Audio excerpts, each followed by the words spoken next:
Can everyone hear me? Now that Evo's here, the party can start. Welcome, everyone. Did you bring the beer? Huh? No? Oh, drinks on Evo afterwards, though. Welcome. For those of you that don't remember, I am Matthew Coates of Coates Design Architects, and thrilled to be nearing completion on this fun, long journey with you to renovate your homes. So we're super excited. We're at we see the light at the end of the tunnel, at least the beginning of the light at the end of the tunnel. So I want to talk today a little bit. So I'll be talking. The gentlemen from McBride, the construction company, are also here today, who will be speaking a bit, and Chip will be speaking on behalf of the board a little bit. And I'm going to kick things off with just an update on where we are with the design and the materials and how we've reconciled issues with the budget. I would ask that, and we've just kind of decided it would be best if you could save questions until after McBride has spoken. We're going to have a dedicated time for questions. If you need to leave or you have a question that you'd rather write down, there are note cards at the back, and we can address those. If you want to be anonymous or something like that, that's fine. Hand them to Linda, who's over here on the right side of the auditorium. Can everyone hear me okay? Yes. Yes, okay, that's good. Okay, great. So, why are we here today? So we will, first and foremost, have an overview of the design changes. Chip will talk a bit about the board decision on that matter, as well as issuing the construction contract. And then McBride will talk about what to expect during the construction, and kind of the ins and outs of what you can look forward to. And then right after that, we will have open it up for questions and comments. Okay? So, now, everybody knows that the economy is really good right now. And what that means is that construction costs are high. And so we worked with McBride to sharpen our pencils a bit and do some value engineering on the original design and get the budget and the design totally in line. It was off a little bit in the beginning, and I want to tell you this is completely normal. How many people, I just want to do a little audience participation thing. How many people have done a construction project in their lives, like their own home, their own kitchen? Pretty much everyone, okay, like 30.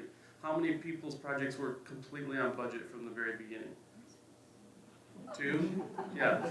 So that's kind of how we ended up. But the good news is, I think if I'd have shown you these images from the very beginning, you'd have been just as happy as we are now with the results. We worked really hard. We made really intelligent decisions, and I think you're going to be happy with the results. And the good news is the project's on budget. So one of the changes that was surprisingly had a surprising impact on the cost was changing the railings. On the left, you see what we had originally proposed, and we found that if we switch to what you see on the right, which is still glass, still aluminum, all the same materials, but we add in the top and the bottom bar, that we saved a very significant, healthy six-figure number on the budget. And from our point of view, the change is insignificant. And the reason for the savings is really that the product on the right is more of an off-the-shelf product and can be purchased at more of a unit cost.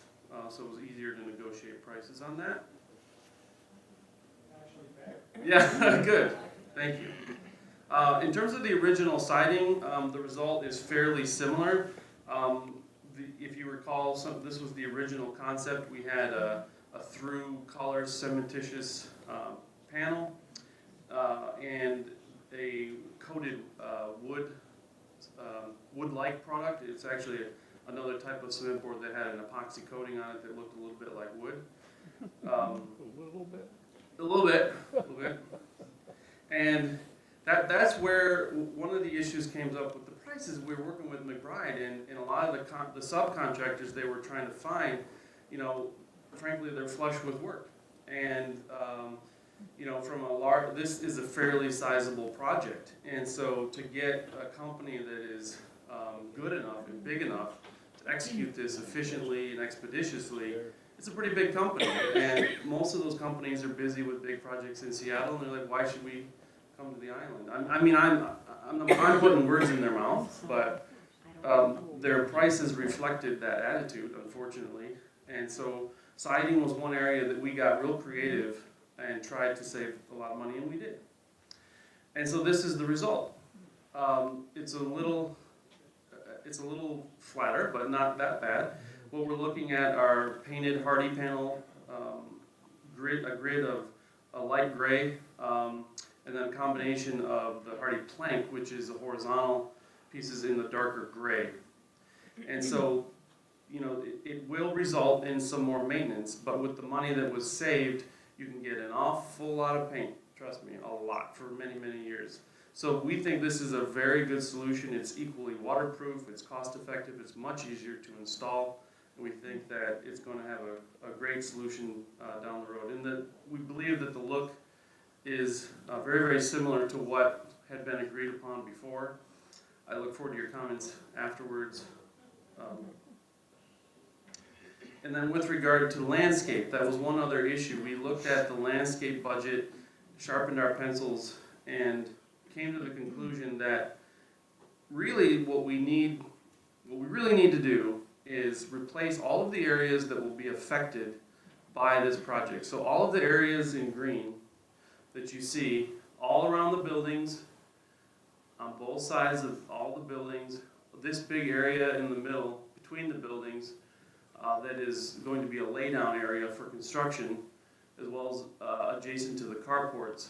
All those areas will be rehabilitated and replaced. There will be a significant effort placed on saving plants that already exist. They will be replanted in like a nursery area in some areas of the site, and those significant trees are denoted in red as well. So that saved a bunch of money. Now, with that slight reduction in scope, it's almost the whole property, but with the slight reduction in scope, we were able to get the project numbers to mesh with the design.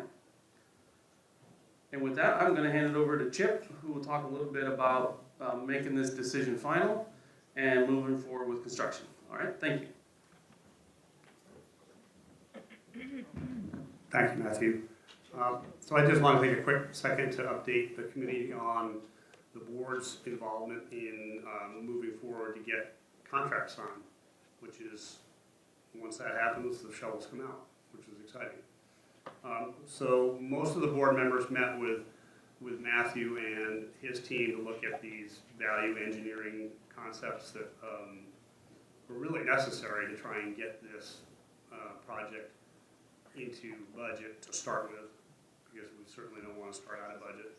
And I think we all felt really comfortable with those. There was a lot of back and forth about why can't we have this and why can't we have that, and we looked at a lot of options, and I think these are really good ones. So with the board's approval, McBride went ahead and has put together draft construction contract documents, which multiple parties, including David Silver, counsel for the community, as well as the property group, Linda Walsh, and other entities reviewed.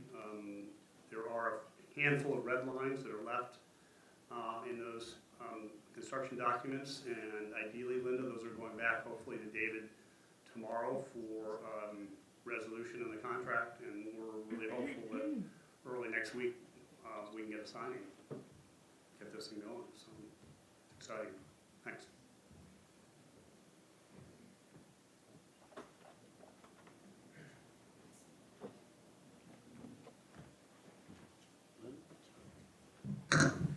Hello everybody, my name is Connor McBride. I'm one of the owners of McBride Construction.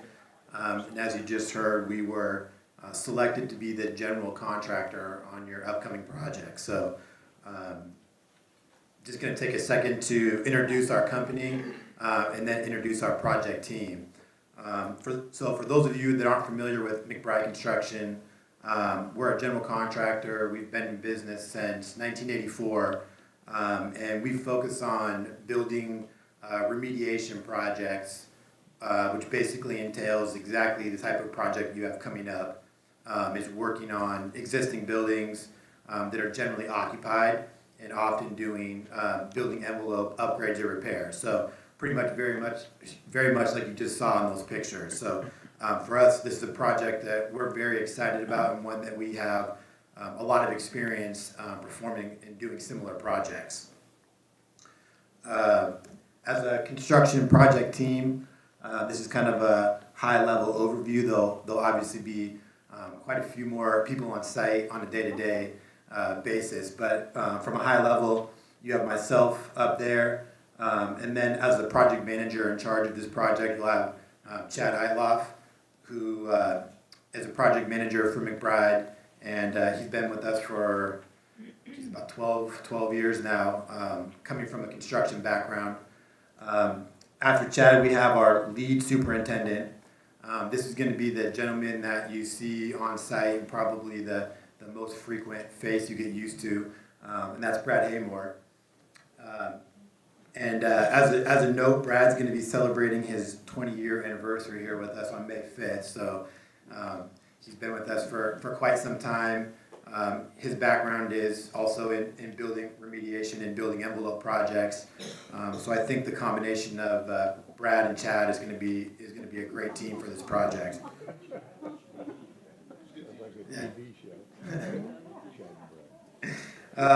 Well, with that, I'll turn it over. Chad's going to have some more project-specific information, what the project's going to look like, and some things you guys might expect as the project gets underway. So, Chad, why don't you come up here?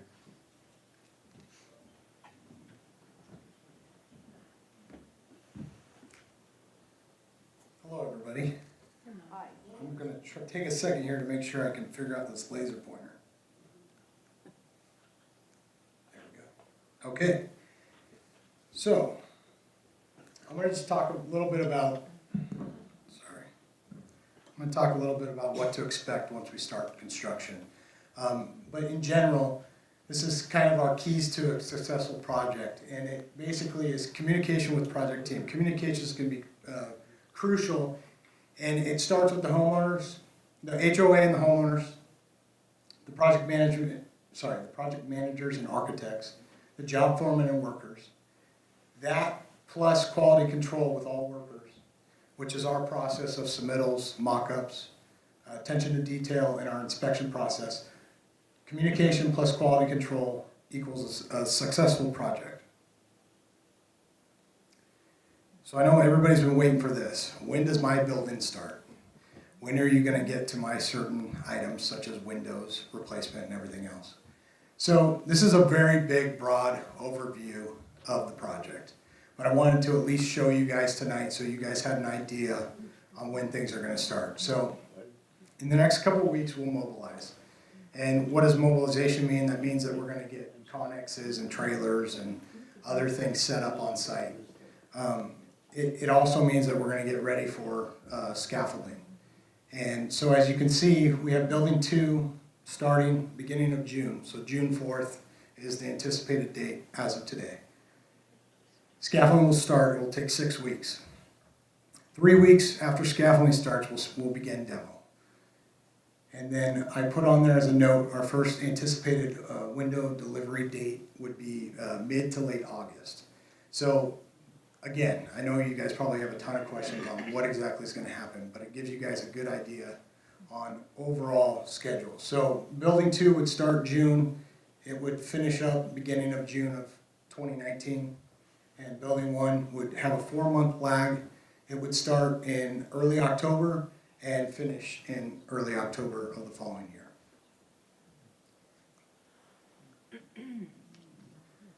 So here's a site plan. Now this is a site plan that we worked on a while ago. We are working with the HOA to finalize all the details of this, but this is something that once we get finalized, we will post at something we're going to call the posting board. And I'll give you guys more specifics on that shortly, but In this, you can see we have designated areas where we're gonna put dumpsters, and lay down areas are all in the light pink. And then yellow is kind of traffic areas for our construction crews. It also shows you around the buildings, the impacted areas. So again, this is not the final version. We are working on finalizing that, but as soon as we do, we will make it available so you guys can understand it, because we want you guys to be aware of what is gonna be on the site, and locations such as dumpsters and other things, just so you guys can, plan your daily routine and routes out of the complex. Okay, so there's a lot of information here. This isn't to scare you guys, but in the next couple of weeks, we are going to go to each of your units and post this on your unit door. And basically what it is it's the construction process. And it's basically our way to communicate to you how we want information that you need to know also about safety, and this, if we follow these guidelines, we'll have a successful project. So in general, we talk about owner personal property. These are things on your deck and your walkway areas that will need to be removed. We will give you specific information about when to remove it. And we also talk about interior things such as paintings and knickknacks that you may have up against a wall. These are your exterior walls only, not your interior walls. So we'll give you information about that. And in addition, we talk about the construction zones, the laydown areas, and the scaffolding, all which are going to be a big change to the site. And we identify that we'll have signs, caution tapes, barricades, and temp fencing around all the construction zones and the laydown areas. And then again, reminding people that once the scaffolding is erected, it's for authorized construction personnel only. And we do recommend, I'm guessing that some of you guys don't lock your deck doors and maybe keep your blinds up frequently and maybe never shut them, especially if you're up higher on another floor. So once scaffolding is erected, it's one thing that we do recommend, just because we're going to be up there working around, that you guys do remember to lock your doors and keep your blinds down, just so you don't have to look at us all day long, because we'll be outside your unit. And then we talk about construction hazards, and I think we talk about overhead work, trip hazards, equipment, and really, I mean, the biggest part of this is that we want you guys all to be aware, and when you come out of your unit, be familiar with what's going on, where we are in the process, and pay attention. And that's really what we're asking. It's also our job to communicate to you what is going on.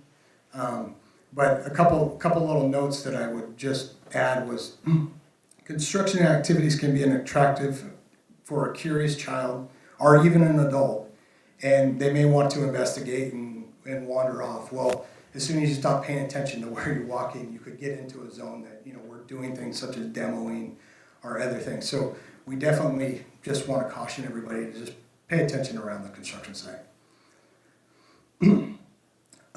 And then in addition, we talk about distractions, and this is more for McBride employees. So we all would love for you guys to wave and say hi to us.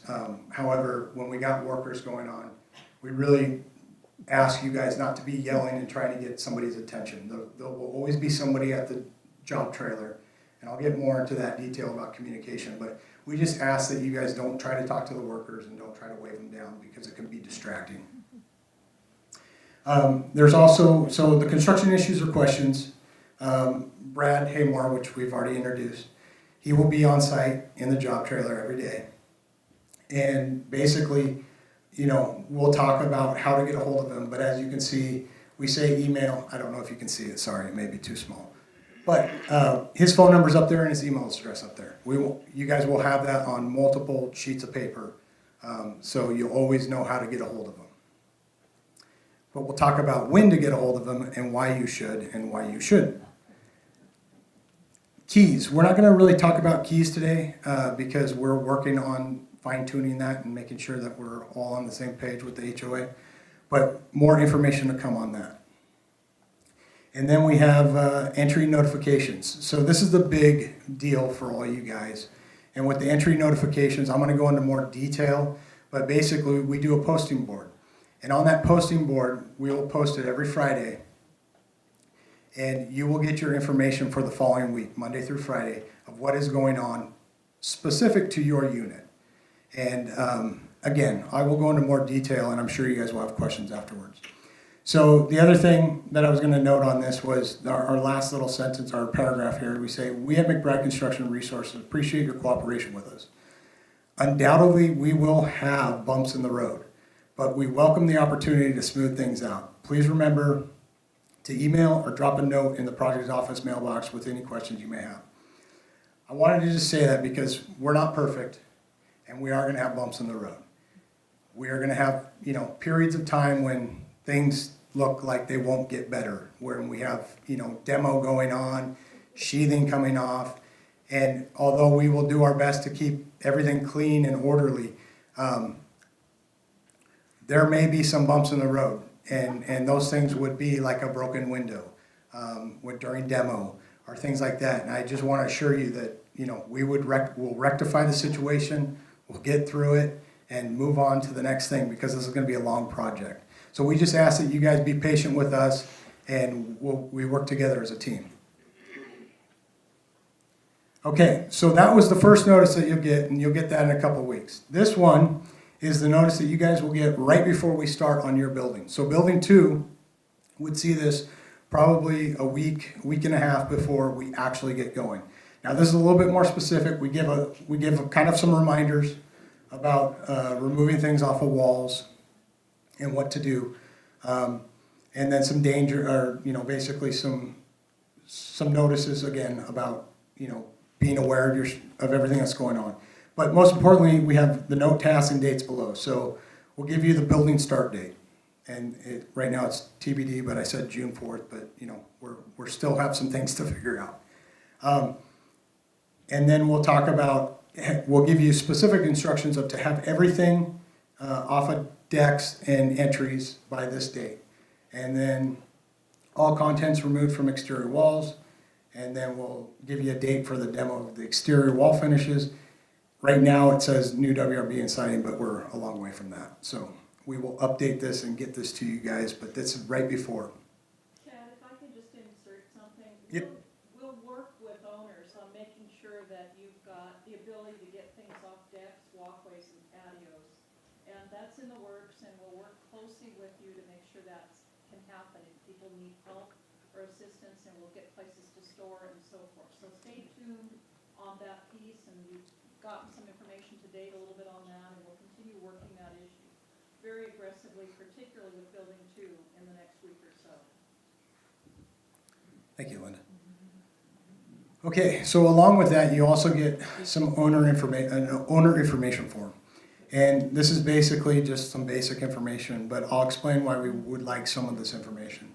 So obviously your building, your unit number, the owner, your phone, home phone, cell phone, email, and then along with if some of you guys have renters in your unit, or we ask the renter partake in filling this out as well, especially since they're living there. And then emergency contact. So the emergency contact isn't necessarily you, because we have that information, but if something was to happen, we would like to know who to contact. And it could be an array of things, but it's just for an emergency purpose. And I could give you examples if you're curious, but it is nice to know who would be someone if we needed to discuss something about that unit in an emergency fashion. As well as that, your parking stall, your vehicle license number, and your make and model. This comes in handy when we have a delivery truck and somebody, parked in front of the carport, or, whatever it may be, and we need to get that car addressed immediately or moved. It just gives us the ability to know whose car it is, and we expedite this whole process. And then obviously, really important, we want to know pets. If you have cats, if you have dogs, and we want to make sure that we know what we're going into when we're going in a unit. and particularly for cats, we want to make sure that, you guys understand we're coming in and the cat's locked away in a room or the bathroom or whatever it may be. But these are conversations that we can have depending on how many cats there are. Then we also need to know whether or not you have a security code. And again, I'll talk a little bit more about access coming up. And then we have a key turn-in thing here, but we'll talk about that later. And if I could just interject here, of course, this will be very carefully coordinated with PPG, who you've worked with forever, and they already have a lot of this information that we will make available at the appropriate time. You should know we have 2 parking stalls and therefore most of us have 2 cars, so you'll need to add that to the form. Yeah, no worries. We'll make room for that. So, does anyone know what this is? Well, the title kind of gives it away.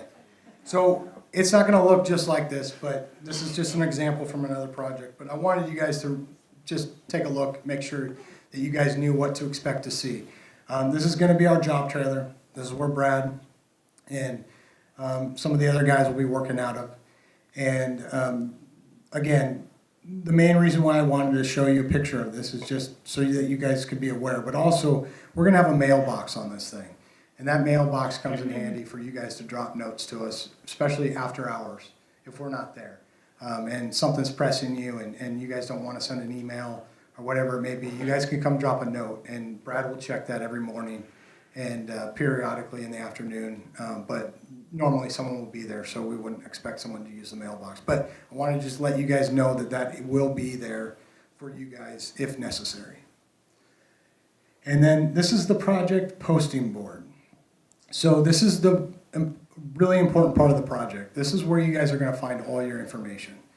And again, some of this information will be emailed out every Friday. But what we have here is, so this would be, we'll post notices that we post to your door on this, and we'll keep it up there for a while, just so you guys have a second place to look at it if for some reason you misplaced the one we posted on the door. In addition, we have the site plan, which we'll post so that you guys can be familiar with what's going on the site. And then in addition, we'll have like a bullet point schedule. It will be a further outlook schedule for you guys. It will probably be 4 weeks to 8 weeks of work so that you can kind of look to see, okay, in 6 weeks I'm going to go out of vacation. What are they going to be doing at that time? And again, we try to give you, good information. The most important thing, though, is this. And I have another slide that I'll explain this, but this is the unit posting. So, talking about project communication, as I stated in the very beginning, this is one of the most important things about the project. But I want to be clear on some certain things for us to remember. So, day-to-day general HOA issues. Your toilet clogs and you can't get it unclogged. You need to communicate with TPG on that. Although we're on site, we're strictly construction. If it was caused by us, by something that we did, then come to us. But everything else for your day-to-day stuff, continue to go to TPG. Construction scope issue questions should be directed to TPG or Linda Walsh as well. We didn't design the scope, so if you guys have questions or concerns, we recommend that you guys go to Linda or TPG. Construction issues within your unit. Those are the ones that we want to directly communicate with you. So we would advise you to communicate with Brad and or the construction office. So we'll have another superintendent and another foreman in the trailer, and you can communicate directly with them. But primarily Brad, and it's going to be via email, or you can come down and see if he's available in the trailer. He may not always be available, so you might be prepared to drop a note at the time, but email would be best, or you can reach him on his cell phone. And then if you have issues with unit postings, contact us as well. And that would be something that doesn't make sense on the posting board, or that you have a conflict with what we put down, then we're going to need to know that so we can work something out. So again, just harping on communication. So I'm going to start on the right-hand side here, just with the ways that we're going to communicate with you, just as a repeat here. We're going to do door postings. We're going to post in the mailbox areas, and I apologize. The project posting board is going to be at 3 locations: Building 2, the elevator door in the garage, and Building 2 elevator lobby on the first floor, where the mailboxes are. On Building 1, it will be in the mailbox area, the main stair tower. So that's where you're going to find the posting board, because I'm assuming everybody has to check their mail. Oops. So the posting board located at the mailbox areas, the email between project office and owner, our mailbox on our trailer, project office phone, and the superintendent and foreman are on site daily. They will get to know you, and they know the project, and they most likely know the resolution. So going to the diagram here, we like this diagram because it shows the shortest way to resolve a problem is a straight line of communication, and that's going to be from the owner to the superintendent. Now, as you can see, there's still routes to get to it, but if it's a direct, simple problem that needs to be resolved, most likely it could be resolved the same day if you're able to get a hold of the superintendent. Okay, so now to go into these unit postings a little bit more. Every Friday we're going to post this, and what you see here is you have the building number, the unit number, and then this is just general information. So this is saying that nobody's turned in their info sheet yet. But here we have work scheduled outside your unit. So that would be on the exterior of the building. And so for an example, I put scaffolding and pump jack install. Well, let's assume that I post this on the 1st. So June 1st. This is what you would see for scaffolding and pump jack install. And stucco and sheathing removal is not scheduled yet, therefore it wouldn't show up, because again, we're talking about the Monday the 4th through the 8th. And then it will have several other categories, because over time we'll start moving on to other things. But the biggest key here for you guys is yellow. So yellow triggers we're coming in your unit. And how this would read is, so 211, 221 would go to their mailbox or see their email, because this will be email blasted on from somebody on Friday afternoon. So you'll get your 48 plus hour notice. And this would say on 6.4 and 6.5, we're coming in and we're going to remove your windows and sliding glass doors so we can install new sheathing, and then we're going to put back your windows and doors. And so if I have 2 days here, that would mean that most likely we're going to do half of the windows one day and the other half the next day, or there's some reason we have to come back a second day, and usually it would mean that we have too much work to do in one day in your unit. And then, as you can see, then for 231, we're saying, okay, on 6/6, so that would be Wednesday, and Thursday we're going to go into that unit. So you're going to see yellow for your days that we're going to be in your unit. And I think, again, we want to let you know what's going on outside your unit, but most importantly, we want to communicate to you guys when we're getting in your unit. And again, if for some reason you can't make that happen, you need to approach us first thing Monday morning so that we can figure out how to accommodate or adjust a schedule. But just warning, it's not going to be that easy, because we're going to be having things, the entire project is going to be based on what we do every day. And so we don't want delays. And so, to the best of our ability, we'll try to accommodate if there's absolutely a reason why we cannot get into your unit. So on that interior task item, here's a bullet list of some things that we'll have to get into your unit for. So During sheathing repairs, which is building 2 has limited sheathing. But in that event, we still have to pull your windows because we're adding a layer that's not there. Sliding glass door and man doors, they'll have sill pans, and so we'll have to do another removal set for that to get that sill pan in and waterproofed correctly. Window replacement, sliding glass door replacement, and deck swing door replacement, entry door replacement. We'll need to be in for all 4 of those items.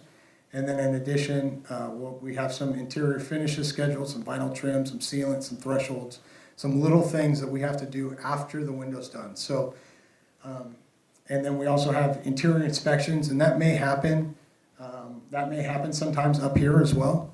So that's kind of it will happen multiple times in your unit, depending on what we need to see.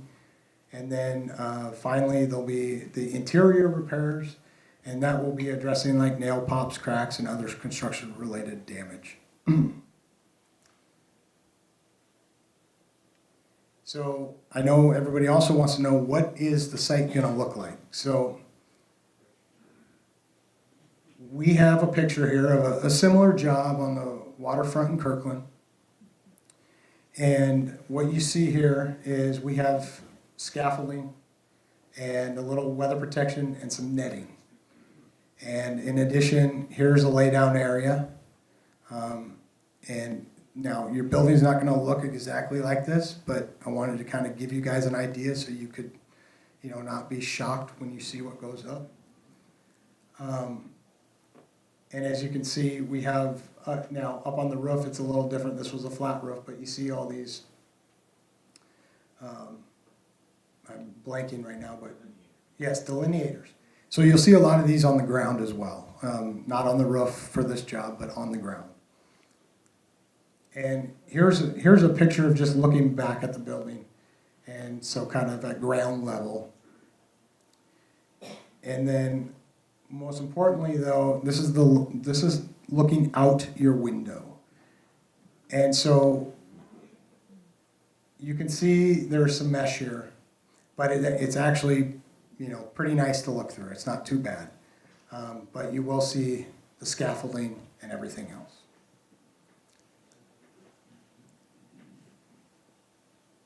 And that is all I have for now. Thank you. We look forward to starting this project. And I know there's going to be some questions, but... Yeah, I was going to say, could you go back to Windows for just a minute and just talk a little bit of the timing, kind of the sequence, not exactly, but just roughly, because we've been saying owners need to get things 4 feet back from their windows. And just give them a little bit of feel for what you're talking about here over the continuum of a year to 14 months, what happens. Right. So for windows, when we're removing and resetting or removing and replacing your windows, we're going to need 4 feet in front of that window. So if you have a couch or a table or whatever it may be, we're going to need 4 feet because we need to go in and be able to stand in front of that window and work from the inside. Again, we will post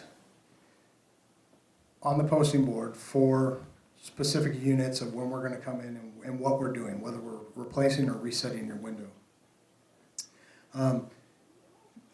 But in that, we will need you guys to remove stuff. Now, it doesn't have to stay removed. If you have the room in your unit to move everything 4 feet away from walls that have windows, and you can live that way, great. If you can't, and then we will ask you to remove it, and then we'll let you know when you can move it back, and then it will be some time before we get back in to do the final trim, or the final little pieces that we have to complete the work. So most likely there's going to be 3 trips for the windows and the door, or the doors you don't have anything in front of, but the windows and the sliding glass door for you guys to move stuff 4 feet back. So if you can keep it moved back for a while for us to do our work, that's great. But sometimes it doesn't work in your unit and you need to move stuff back. Again, if you're able and willing to, you can literally do it that night and then move it back for us the next morning if we're scheduled to go back in. I was thinking then if the next generation of that is 4 weeks away or 6 weeks away. Right. Yes, exactly. So, so the initial time it will be, when we do it for sheathing replacement, again, we got to come inside. We're going to mask off your window, cut the existing trim, mask off your window, pull the window, put the sheathing up, put the window back in. We'll come in, clean up the sill, take off the plastic, and then we're done for probably 6 to 8 weeks. So that will be the one time that we will, you guys can move it back that next day and you guys are good. Then we will post when we're ready for window replacement. And again, we'll need 4 feet away from the window. And that process will be a couple days. And then once we're done there, you'll be good again for several months. And then we'll come back in and do some final work around your windows from the inside, and then the windows will be done. Linda, is that what you're looking for? That's what I was after, just to get a sense of it. Okay. There's distances between the activities within your unit, and we can talk more about that in terms of implications maybe a little bit later. Was there anything else you wanted me to touch on before we? Bob, can you think of anything more right now? What about the protection of the floors inside? We are doing that, or we are? No, so again, like I stated, so when we pull the windows the first time, we're going to mask off your opening of the window. And so it will be, so basically when we pull the window out, we'll have the windowsill, the jambs, and then plastic. So we're basically trying to prevent dust from coming in your unit. It'd be pulled from the outside. Yes, correct. Now, when we replace your window, though, we have to be working in the way that we're waterproofing. The details of the window for the waterproofing, it's a liquid applied. And we're going to have to be working from the inside and the outside, and then we get the window and install it. So in that scenario, we're going to put drop cloths down. And that will be the interior protection for your unit when we're doing that work. And then, so yes, we will provide the protection for, in front of your windows. And the pathway to get to it. Yes, and the pathway to get to it, exactly. So when we're coming in a unit, we're prepared. If a guy's coming in to just check something, he's going to take his shoes off. If we're coming in to work, he'll keep his shoes on. Sometimes, depending on the situation. But if he does, we'll drop cloths for a path for them to get to where they're doing it. So the other note about the windows, Linda, that I just thought about is basically we'll call it the water side and your walkway side. So your windows on your walkway side won't be replaced on the same time as the water side, because we're going to be working basically, if I go back to the map here. So like building 2, for example, this is stack 8. And so stack 8, we're basically going to start scaffolding, and we'll come around this way, and then we'll come around the walkways, and then loop all the way around. So demo is going to happen the same way. We'll start demoing in this corner, demo all the way across the water side, come up around, and then the walkway side. So again, we'll constantly be working in a circular motion on your building. So once we get halfway through the scaffolding install, we'll start demoing. Once we get halfway through the demo, we'll start sheathing. So stack 8, this corner, unfortunately you guys start right there, but then we end right there. And so, but again, we constantly are working in a circle. So, and that's going to happen through the entire duration of the project. Chad, I did think of one other thing. One question I've been asked a number of times, and I better to hit it head on, is you need 4 feet back from the windows, but in the direction, along a wall that a window may be placed in. You don't necessarily need 4 feet there because we have instances where people have built-ins in the adjacent wall, and there may not be 4 feet of space available. Yeah, no, and Brad, you can speak to this, but pretty much, once we get past the window, you don't need necessarily 4 feet. And sometimes we won't even have the 4 feet because of those reasons. And we just have to think that we need either 1 or possibly 2 people in front of that window to work and have tools and be able to move and get the job done. What hours are you going to be working? Before we go there, are we ready to segue into questions? Ready to go there? Sounds like we are. I am. Seth? Cannot tell Still, hours. you can't, I'm sorry to stop you. God. So the working hours, the current plan is a 7 o'clock rollout. So that means from 7 to 7:30, we're on site. We're getting cords, equipment, we're getting everything ready. And then at 7:30, we start making noise.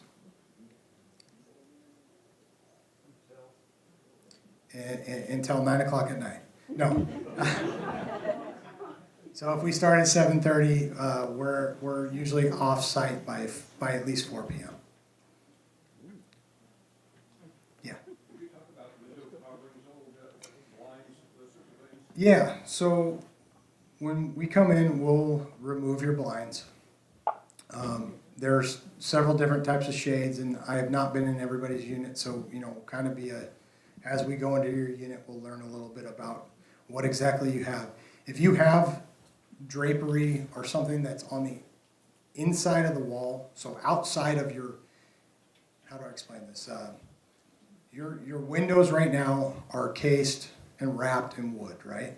If you have something on the outside of that, above your window that hangs down, it doesn't necessarily, we're not going to remove it.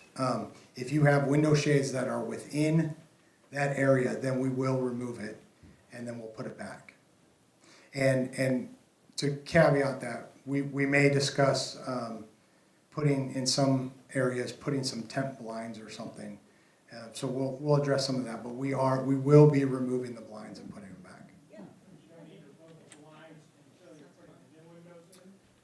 Correct, most likely. Well, we will remove the blinds the first time, just to keep them from getting a ton of dust on them. But we'll probably just put them back in that next, or when we're done with that work. We do assume that any of those shades or blinds will be wrapped and stored in your unit, too, when they are removed for the more extended period of time.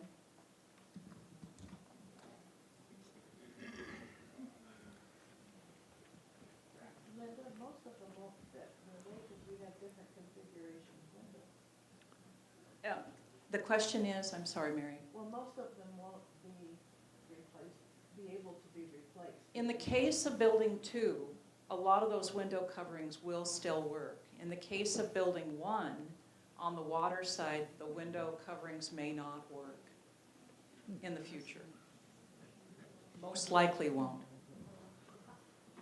We're building 2. Go. Got a question. Hold on.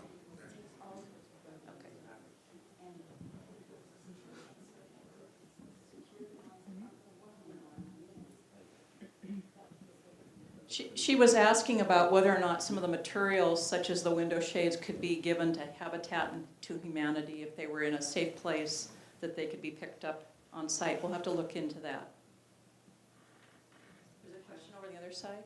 Yeah, in building 1, I understand why blinds for the windows that are being chained wouldn't work, but our sliders should work, is that correct?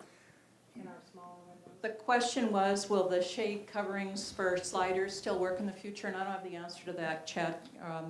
Kyle, can you explain that? Is that true? Will they be the same size? They should be the same size, it just depends on how they're hung, like Chad mentioned earlier. Yeah, so your sliding glass doors are a little bit different. So all your windows are getting thicker. So they're gonna extend into your unit a little bit further. So we'll have to do a cutback on your liners. But for the sliding glass doors, they're actually getting thinner. And we're gonna actually have to remove the jambs and the head trim because we have too big of a gap to make up. So again, we'll have to look a little bit closer once we get into the units, but I don't see a reason why they wouldn't work. So that's on building, either building, the sliding glass Yeah. door, window treatments, shade window blind treatments may still work.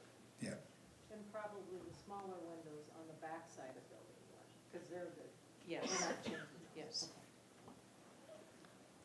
I have one other question. As far as communication now, there's a lot of us that are gone a lot during the winter. I know like my neighbors aren't even back yet. And they said to let them know when the renovation starts. How are you gonna communicate with those people that are gone like 6 to 8 months at the time? Because we won't be looking at anything in the lobbies. Yes, well, again, the postings will get emailed out. So assuming that somebody is checking their emails, they will be getting some of that information. However, I don't know how many people will be gone from when we start on your building and when they would get back, but hopefully, before we start, if anybody's leaving, they have an opportunity to come talk to us and kind of discuss the project and work some of those things out so we don't have to worry once they're gone. We know what we're doing, they know what we're doing, and we're good. So if you are planning on leaving and we're on site, I highly suggest that you set up a meeting with Brad so that you guys can talk about those logistics. And I want to just add that we'll get pretty aggressive at trying to better understand when people are going to be gone and are here and what your plans are longer term so that we can be prepared to go after that information if we don't hear from you. What about day-to-day access to the units during construction? I have two in-laws that basically stay inside but have to get in and out for doctor's appointments on fairly regular schedule. So how's that going to work? Yeah, so that's a great question. So I'll start with the decks, which you guys wouldn't access to leave, but I want to just make sure that you guys all understand. Once we start on your building, your guys' decks are off limits until we give them back to you. So I just want to make sure that you guys are all clear that, building 2, once we have scaffolding up and the rails come down, your decks are off limits.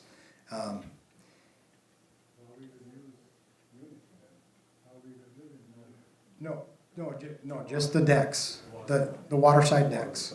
Yeah. So now the walkways are what you're curious about. So what's going to happen is we're going to have time frames on certain days that we're going to have to limit access, and it's going to be basically from 8 a.m. till 5 p.m. Nobody can get in or out of a unit. Now, in any case, if there's an absolute emergency, we can always make that accommodation. But basically, when we're demoing the concrete, there's a topping slab on your walkways now. When we go through and demo that out, we're going to have to restrict access to the units. We'll always try to minimize how many units are affected. But on each floor, we're going to have to, pick 2 units that we're going to basically have to limit access from 8 a.m. to 5 p.m. Then it will happen again when we do the sheathing prior to the deck coating, and then when we do the deck coating, it will be the same. Again, these will be, the longest period will be when we do the deck coating. It will be 3 to 4 days of no access from 8 a.m. till 5 p.m. So if you need to go to a regularly scheduled medical appointment, they have to leave before 8 and then stay out until after 5. Correct. So if it lands on that day. Now, I just want you to understand, we understand, trust me, we get this on a lot of projects, but almost every project we do, this happens. When we're doing waterproof coating, it just doesn't, we can't, I mean, to get you guys in by the end of the day is a huge thing. That's just recent, as it within the last, 10 to 15 years that we've been able to do that. Again, it's a four quote process, takes 4 days. Luckily, it dries relatively quick to where we can get you on at the end of the day. But in your case, we're gonna have to have conversations with the management and other people and have a conversation to try to figure out what we could do. To accommodate your schedule to the degree we can. Okay, well, we'll have to work on that one and figure it out. Yes. You have a contingency of construction, obviously. In your mind, in terms of all the waterproof investigation, everything they've done, covering potential, everything, dry rot, whatever, all the discovery they've done has been discovered, or is there something that, in your mind, is out there that potentially could hurt us all from additional costs? Is that the waterproofing that we don't know about, that they haven't done enough inspection, or do you feel they've done all the inspections, or there's a little bit? It's not even a question, but I don't know I don't know how much inspection has been done, and if you guys are really comfortable with everything that's been done. And what type of contract is it? Who said that? Cost plus or is it fixed price? No, we're doing a stipulated sum AIA. We have an allotted allowance, and then the association is controlling the contingency. But to answer your question, I mean, we have indications of where some areas are bad. I think that we have some healthy allowances to deal with rot repair. But until we get the entire thing open, I mean, there's areas that I guarantee that are showing no signs now, and there'll be rot. There'll be other areas that are showing signs, and it's very, very limited rot. So it's really, we'll see.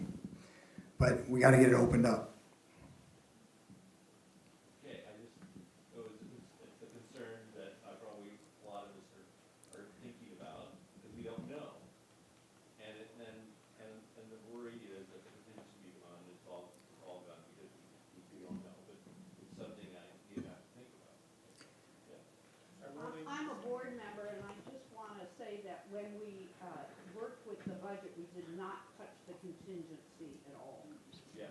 So the contingency remains as funded as it has been from the beginning. So even though there were some changes made, nothing was removed in the contingency. And obviously, The last round of envelope study that was done by first doing an exterior survey of the building in the summer to evaluate remote sensing those areas behind the walls that appear to be carrying the most moisture. And those were the areas where they targeted the panel removals for the study. So the hope would be that we largely sort of picked off the worst places in doing so, because they were able to take that that remote sensing imagery of the buildings in a dry state and find those areas that look to be the wettest, and then panel in those areas. So hopefully that limits a little bit the surprises, although I'm confident there'll be some. So, I hate to beat that up, but, so there's a contingency, I don't know if it's a percentage of the job or a fixed amount of the contingency, but do we have a process in place, have we thought this through, that if we need more money, how are we gonna go about getting it from everybody? Because like you said, when is the last time we've gone around budget? Well, again, that's the reason why a healthy contingency is carried into the project to begin with. And the board will have control again over how that contingency is used, and hopefully it's adequate. To the extent it's not, and we're hopeful that's not the case, then we'll have to consider what the options are at that point in time. And they are either to trim back on, obviously on some portion of going forward what's left to do, or to look at another way to get money to cover those uncertainties. But there is a healthy contingency that's been preserved in the project budget, and that was the reason we spent so much time working with these guys to try and keep the original estimate on par with what we had planned to begin with, so we could preserve that. The one other thing I want to add is that we will be making regular reports to the board in terms of where we are in terms of budget as we go. Can we go back to the siding issue? Because as I experienced our collective decision-making process, we were pretty clear about not wanting paint, that paint was not something, and so I don't understand the paint part, and I'd like to understand a little bit more what the maintenance on that is. Put that picture back up.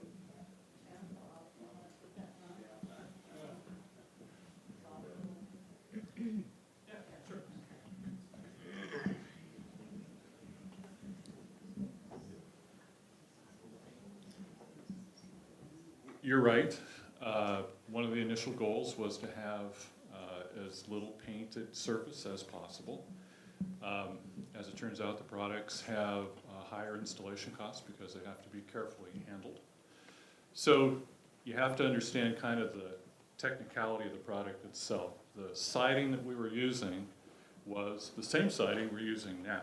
The only difference was that it was pre-finished in a factory with a painted coating.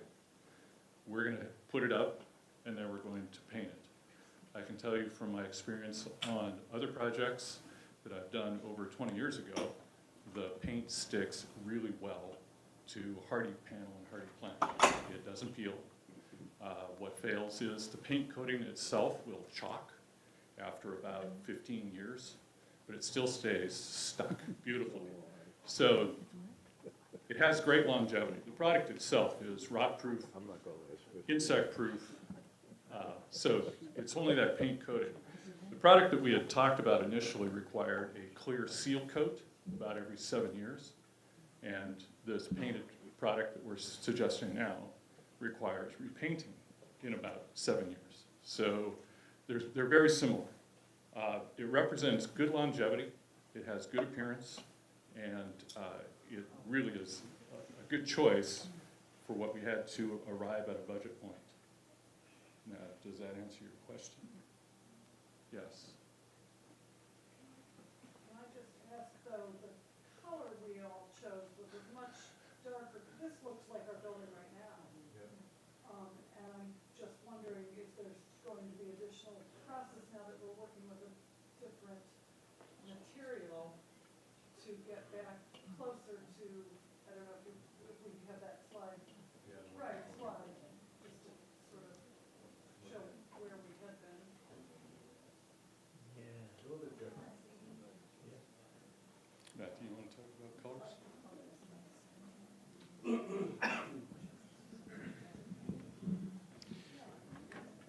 We're wide open to furthering that conversation. I'll just say that. The one really good thing about paint is you can change the color. That actually is not to be underestimated.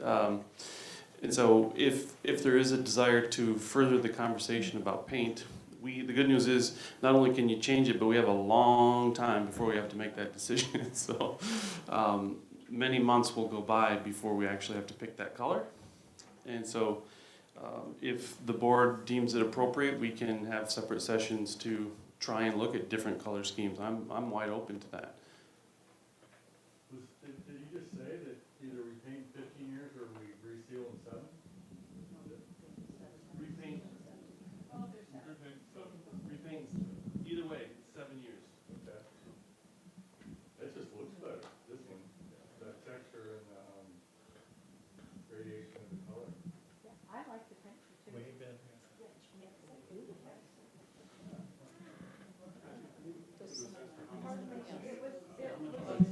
It was explained to us in the next meeting that the pre-finished ones, if you ding them while you're putting them up, they have to be fixed. So consequently, there's a lot of waste in installing the pre-finished ones that we selected to begin with. Whereas the panels that we're going to be using will be painted as they're up, and so you don't have to waste. What- I'm all for the, either one, and the cheaper one, but just that look. We're getting back to this look. The two pictures are almost like they're the negative of each other, a negative exposure. But the paint on what I think is gonna be painted on this one is black. And if you go to the other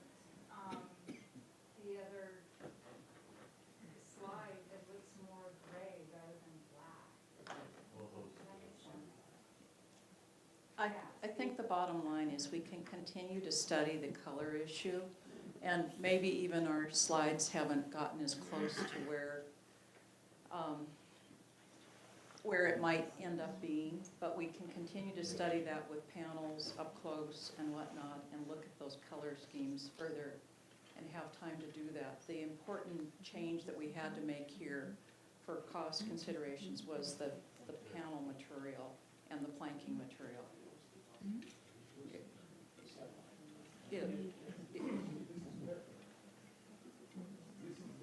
Evo likes it better, so.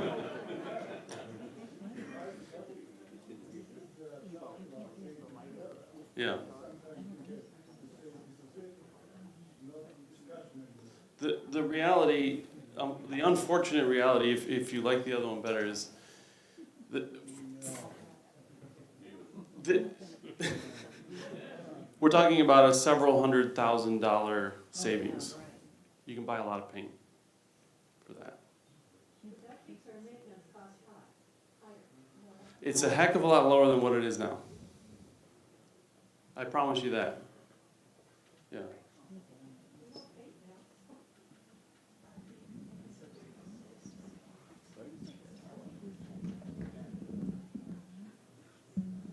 Totally stupid question. During the construction, what kind of access will we have to the grounds? Some of us have pets and like to exercise our animals and grandkids.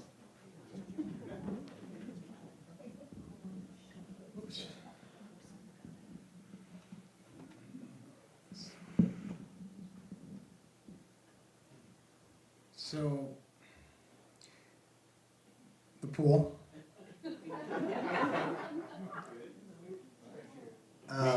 Basically, we're gonna be up along here. We will have some laid out material probably in here, but we will provide, we are gonna have, a plywood path, basically close to this yellow line around this building, for forklift and delivering materials to the backside of the building. So really, but remember, so this summer, building one, until, late September, October, you guys will have access to all this. The following summer, building two, this will be probably back open for the most part. So, but again, we're not doing anything around the pool. Basically, this whole area on the other side of the walkway that's in yellow, we're going to basically try to keep all this area open. And we will try to maintain an access to the pool. And is that where it's yellow, is that going to be fenced? No, because you guys still need to get a path to, like I said, we'll provide you guys a path to the pool and the areas that we won't be invading. And we will have a much better diagram shortly that everybody will get a copy of. I have a picture. Thank you. I'm stuck on the aesthetics still, and maybe that'll be something that we'll just continue to talk about with Matthew and team. But I agree that the second picture almost looks like what we have. And so my question is it the product that is making it maybe look different than what we thought it would, or is it the paint? And is it possible to get closer to what we thought it might look like on the sketches with different paint. And the second part of that question is there's texture in the first part, that's the light, like not the, go back to the other one, please. The texture is the piece that I like so much in the stacks, and I see that that is not present in the second part. Sorry, it is a different material. The, back to your first comment, I appreciate you expressing your concerns, first of all. The reality is once we knew that there was this change that was necessary to meet the budget, we predicted there may be some time we need to spend, and we haven't spent as much time as we might need to come to a solution. I am very happy to look at a few different combinations of colors, essentially, for the two painted surfaces, which is this darker gray right now and this color. I'm very happy to submit some alternatives for the group to consider and present those in the future. Unfortunately, to meet the budget, it was necessary to look at different materials, and some of what you're seeing is a little deceptive because this actually does have a pattern to it. Does this zoom in? I can't really zoom in, but hopefully you can see there is a horizontal pattern to it, and the shade, the light and the shadow will hopefully show that a little more once it's actually installed. It doesn't have the visual texture that the other one had. That's true. It's going to look a little flatter. It's just the results of what we had to do to meet the budget, unfortunately. I think it's still going to look fantastic. I really do. But if the group would like us to look at different colors, I just want to reiterate, I'm happy to do it.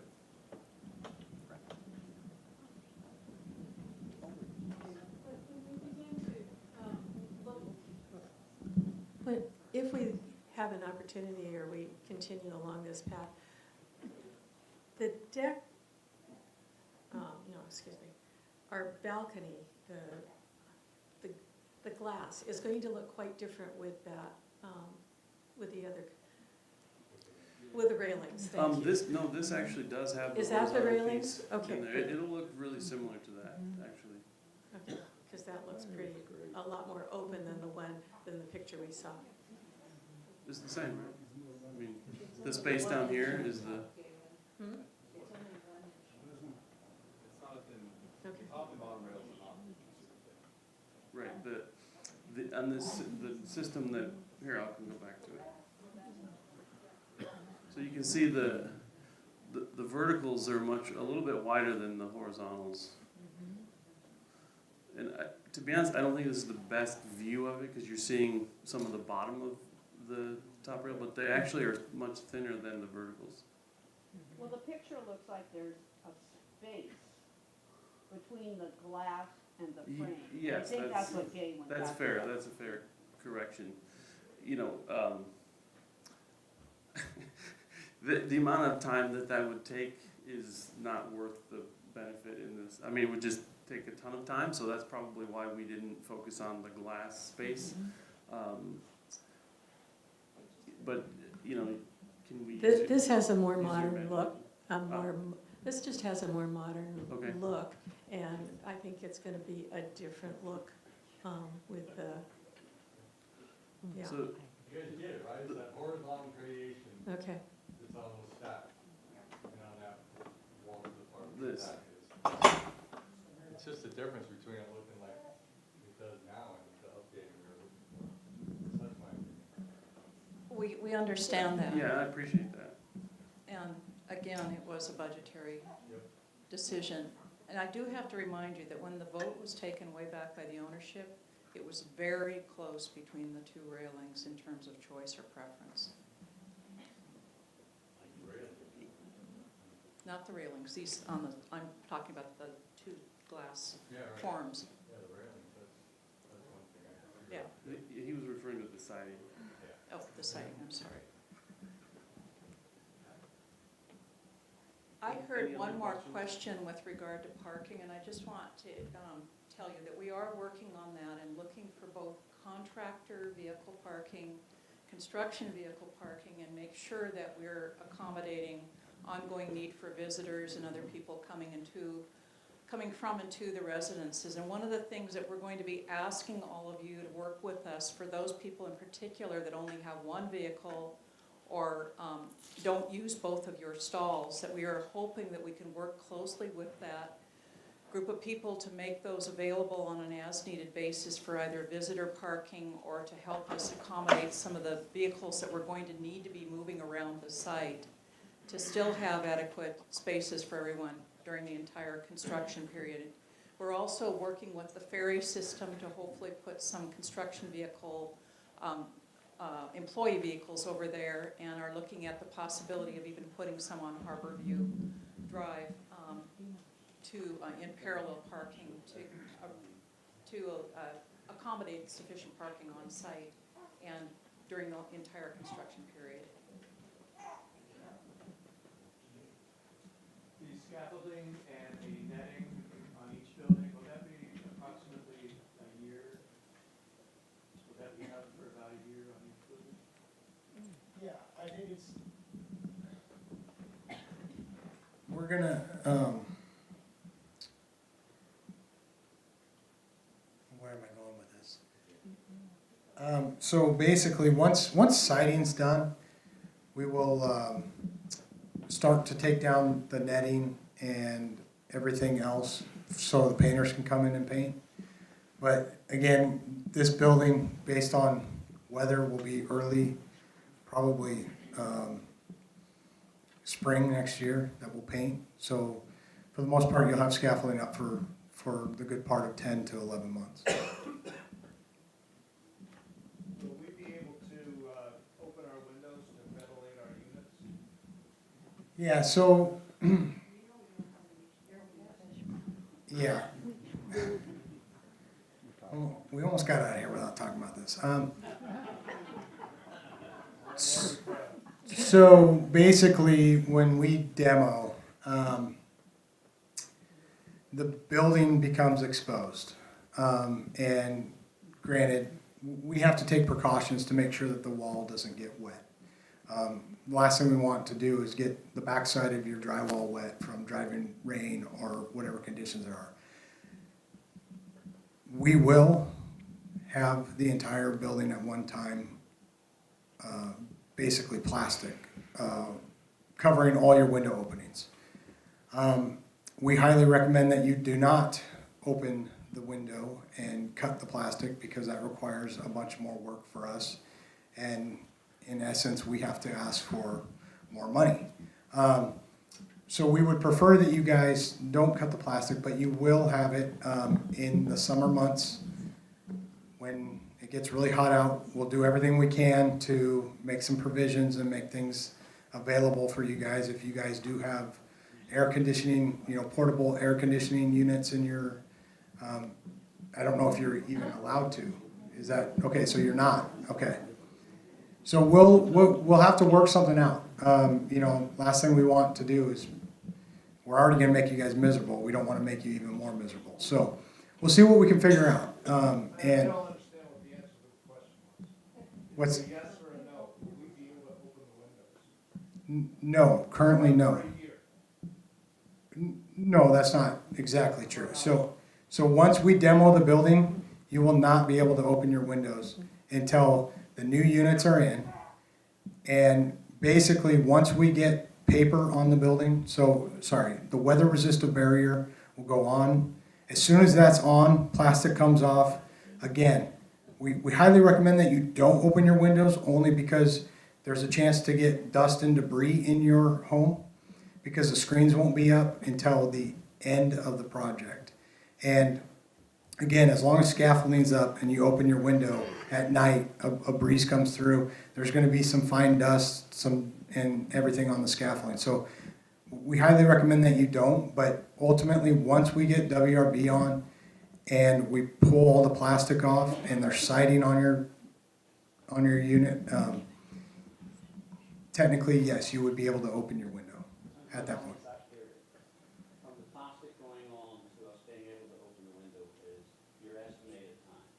So you're probably looking somewhere in the realm of 7 months. And is this Yeah, plastic go ahead. clear that we can see through, or is it? Yes, I mean, it's not, it's, yeah, opaque. It's okay. So we won't be able to see out and we won't be able to open our windows for 7 months. But just to be clear, you're not gonna have, again, it's not gonna be, it's a process here. So you're not gonna have plastic on your windows for 7 months. So how long will we have plastic on our windows? Well, again, it's kind of a variable thing, yeah. Well, we may have some time, because like you said, we're gonna be working in a circle. So whereas we may be on the back side of the building for a few months, the front side might not, you might be able to open the front side. So it might, you'll see as time goes on that there'll be a lot of days of workers out in front of your windows or your units. And then there won't be, because there'll be somewhere else down the line. And another point is during the day, we wrap that plastic up. At night, we drop it down. So during the day, you're going to be able to see out of your windows. But for the most part, if we're working in your area or your stack. But when we're not, then we'll have the plastic down. And of course, at night, we have to cover. So again, Would you talk to us about the hallways and the elevator? so you're talking about the walkways? Yes. Okay, so what exactly do you want to know, just about the process? And when you're gonna do those? Well, again, so we're working on finalizing all the details in the construction schedule, okay? So that's to come. And that will show all the sequencing. But in terms of, so I can't tell you exactly when yours is gonna happen, because I'm not even sure what building you're in. Are you in 1 or 2? One, okay. So, we're looking at walkways being affected in, November, December, is when we'll start doing things, such as demoing the topping slab and everything else. Chad, didn't you mention earlier that you thought it would be about 2 days where you might not be able to get into your unit because of work done on the walkway? Yes, correct. So there'll be several different circumstances. One is when we do demo. When we demo the topping slab, you guys will not be able to access the unit during the hours of like 8 a.m. to 5 p.m. I mean, we'll adjust that and give you specific information. That's another thing that I did not tell you guys when on your posting board. Oops. On your posting board, so here's deck coating install. Keep your bath fans off and windows closed. So this is when we would be doing coatings, right? Let's say we're doing it on your walkways, and we actually have your unit here listed. Well, if we're going to tell you that you can't enter your unit from 8 a.m. to 5 p.m., you will receive a notice on your door well in advance of that, just so that you can plan accordingly. And then, sorry, it will happen again when we do sheathing repairs, and again when we do the waterproofing. So there'll be a couple day periods over the course of the project, multiple times, that you will have limited access.